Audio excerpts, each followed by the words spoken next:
So, one of the most popular game dev YouTubers of the past, Brackeys, is back.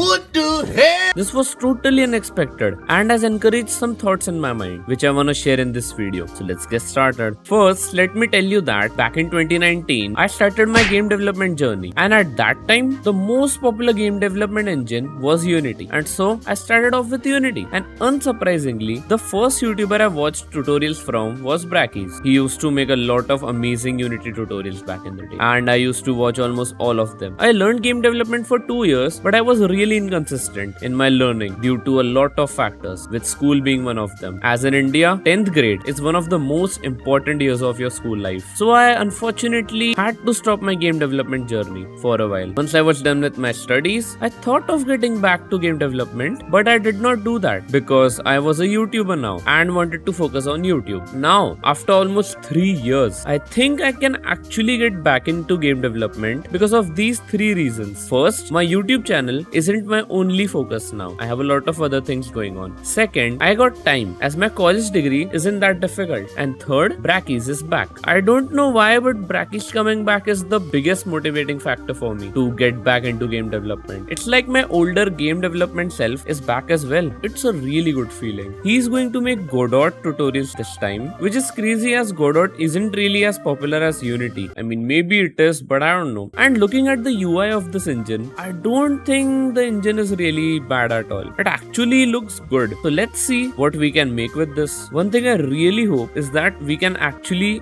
make good 3D games in this engine. Wait, let me actually check. Let's go. And yeah, that's what I wanted to share. Leave your thoughts in the comment section down below, and thank you for watching.